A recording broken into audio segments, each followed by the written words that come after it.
tarde, boa noite, tudo bem? Como você está? Eu estou aqui sensacional, como sempre, muito feliz, porque eu estou mais uma vez aqui neste lugar incrível, que é um dos meus lugares preferidos, para gravar mais um episódio do Sil Pode Mais. E hoje eu trouxe um tema, assim, sensacional, que eu amo muito, e eu preciso te dizer que para eu compartilhar com você as minhas reflexões, eu sempre trago um pedacinho da minha história, que é de onde eu tiro todo esse conteúdo que para mim é muito importante, que acreditem, por anos eu tive um pouco de vergonha da minha história. Hoje eu tenho muito orgulho, porque eu só sou essa pessoa por causa de tudo que eu já vivi desde 1979, que foi o ano que eu nasci. Não precisa fazer conta, gente. Eu tenho 45 anos e eu amo a maturidade que esse tempo me trouxe.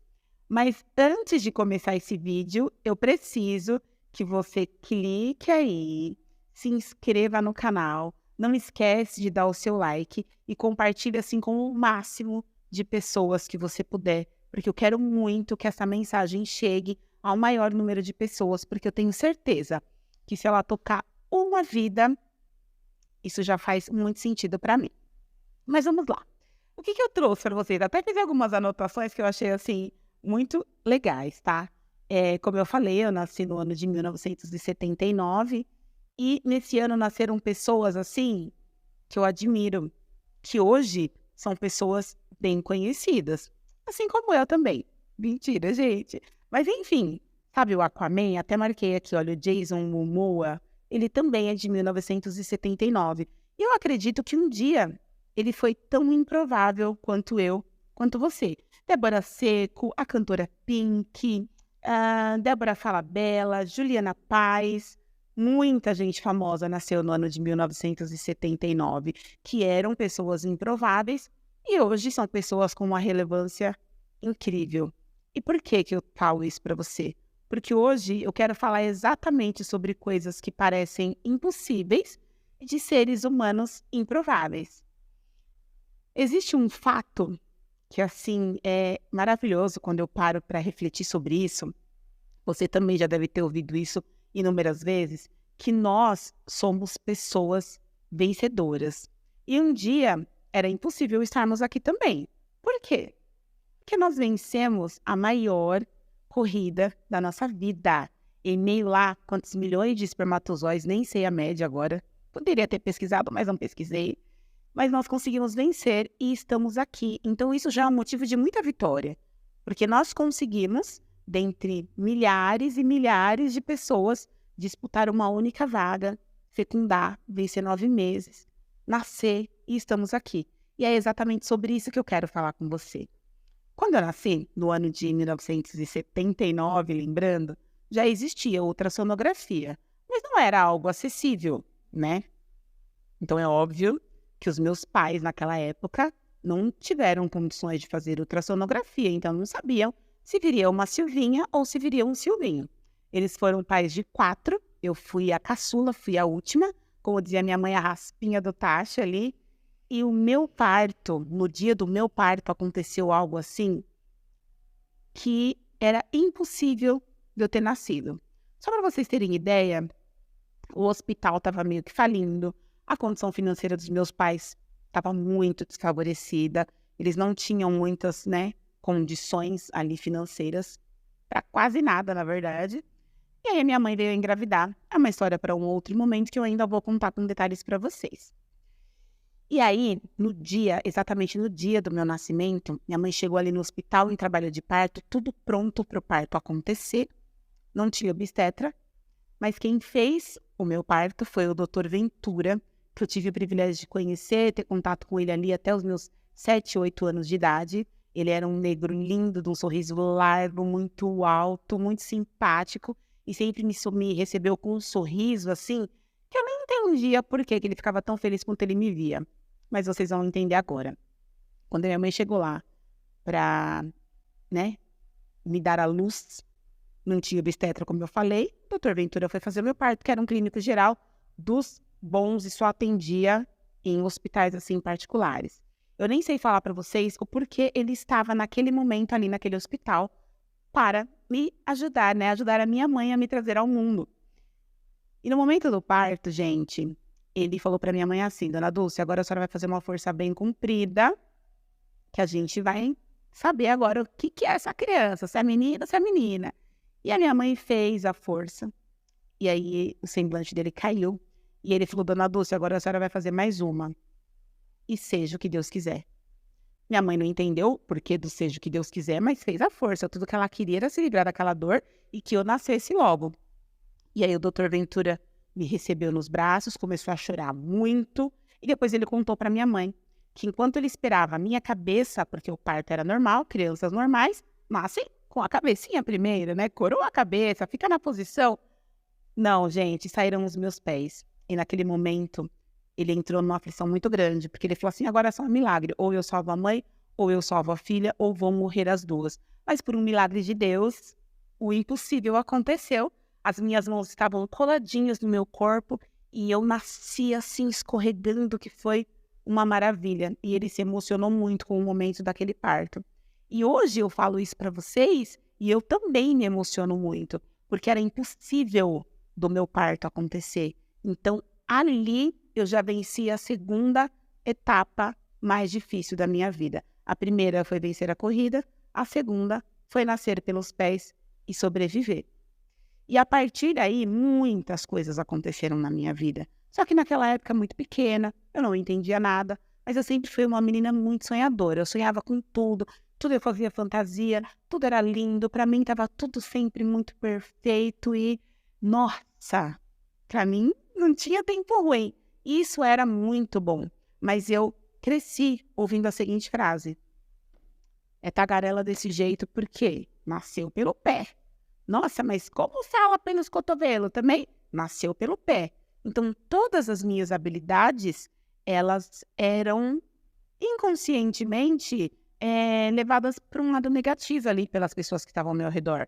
Às vezes, no momento ali, né, de tirar um pouquinho de sarro, porque eu não vim como as outras crianças e por isso eu era diferente. Mas isso, acreditem, me travou em muitas coisas hoje, na minha fase adulta. E eu vim entender e ressignificar isso há pouquíssimo tempo atrás. Por isso que eu quis trazer esse tema aqui para você, de que nada é impossível de acontecer.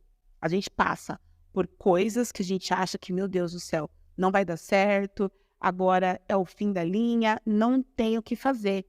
Mas para Deus, gente, nada é impossível. Quantas vezes dentro da palavra de Deus, ali dentro da Bíblia, está escrito que a gente não precisa temer a nada, de que nós podemos tudo diante daquele que nos fortalece e de que para Deus tudo é possível.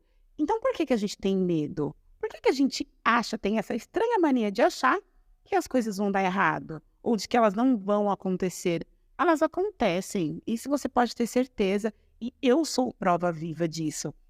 Até marquei aqui um momento que, assim, de quando eu ainda era pequena e muito sonhadora, eu conto isso pra minha irmã toda vez e ela fala que ela não lembra.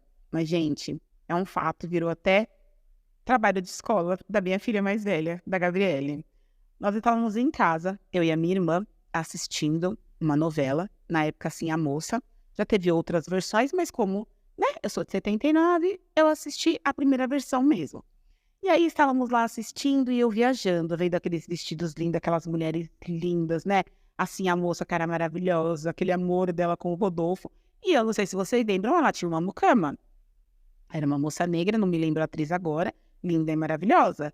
E eu olhava só o que era positivo. Olha que loucura, desde pequena eu sempre olhei muito as coisas positivas. Nunca foi uma pessoa negativa. Eu acredito que isso é um ponto muito positivo também para que as coisas sempre fluíssem de uma forma muito natural na minha vida. E eu olhava aquela mucama linda, maravilhosa, eu só sonhava em andar como ela, com aqueles vestidos lindos, aquele guarda-chuvinha azul, aquelas luvinhas perfeitas. E aí, um dia, sentada com a minha irmã na sala, eu falei para ela, eu falei assim: nossa, sou do céu, como eu queria ter nascido nessa época. Aí ela virou pra mim, bem séria, ela também usa óculos, né? Aí o óculos dela meio baixo, assim, ela olhou pra mim e fez: por que você queria nascer nessa época? E eu, super sonhadora, quer usar esses vestidos, esses guarda-chuvas, é tudo tão lindo, olha como elas andam. Aí a minha irmã virou pra mim e falou assim: menina, pelo amor de Deus, se você tivesse nascido nessa época, você estava na senzala, cozinhando feijoada com roupa remendada. E aquilo pra mim, meu, foi um choque. E ao mesmo tempo, falei, comigo podia ter sido diferente. Então, percebe?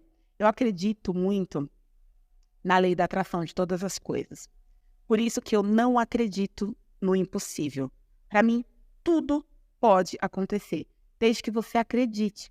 Quando a gente acredita que coisas boas aconteçam, ainda que os fatos, que tudo mostre para você que aquilo ali não vai acontecer, se você acredita que vai, acontece. Você acreditando ou não, para mim também um dia foi um sonho estar aqui conversando com você, num formato de podcast, individual, num espaço que eu tanto sonhei um dia conquistar. E tudo isso aconteceu porque eu nunca me diminuí, nunca achei que eu fosse menos e também nunca achei que eu fosse mais do que ninguém. Porque às vezes a pessoa acha que para ela não se sentir diminuída, ela precisa se sentir maior do que a outra pessoa. Hello, não, isso não é verdade. Você não tem que se sentir melhor do que ninguém.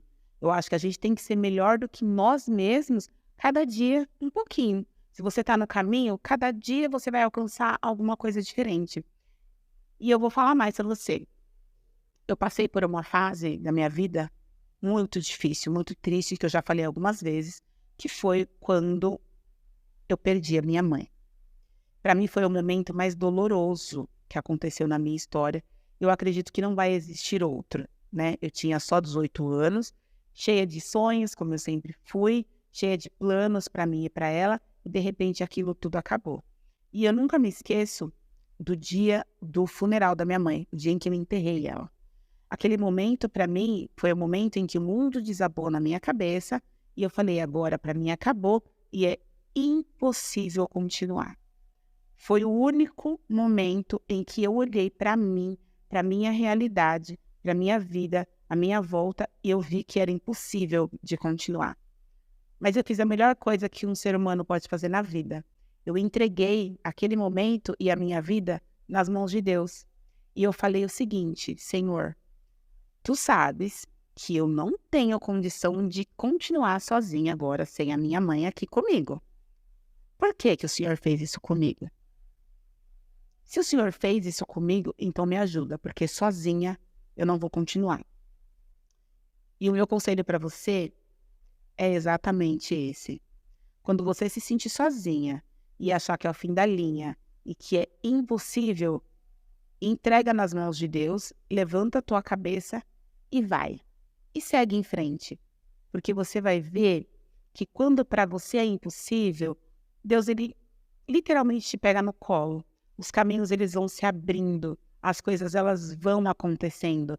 E aí você consegue olhar para trás e falar, meu, realmente não existe nada impossível. Porque olha para mim, hoje, depois de 24 anos da morte da minha mãe, que foi um momento em que eu achei que realmente nada mais fazia sentido, que nada de bom aconteceria na minha vida. Estou eu aqui, mãe de 3 filhos, Deus me deu uma família, Deus me deu a oportunidade de fazer o que o meu pai um dia tanto sonhou e não conseguiu, que é empreender. Meu pai foi um empreendedor, mas infelizmente ele não conseguiu seguir adiante com o seu sonho e Deus me deu esse privilégio. Mesmo que inconsciente, eu não sabia que eu estava vivendo, de repente, um sonho do meu pai. Mas é exatamente isso. Eu estou aqui cumprindo um propósito que, de repente, pode ser a continuação de um propósito que tinha na vida dele. E eu sou imensamente feliz e grata por ter vencido o impossível.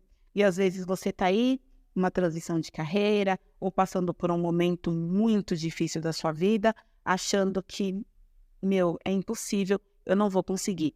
Eu posso te garantir que você consegue, porque simplesmente não existe nada, absolutamente nada que seja impossível na vida de uma pessoa que está determinada a alcançar aquilo que ela sempre sonhou. E aí o assunto que eu trouxe para você hoje é esse. Não existe nada, nada, nada impossível. Acredite em você, faça o seu trabalho. Como eu já disse em outros episódios, estude, se capacite, busque ajuda, leia e creia que para Deus nada é impossível. Um beijo no seu coração e a gente se vê em breve num próximo episódio. Fiquem com Deus.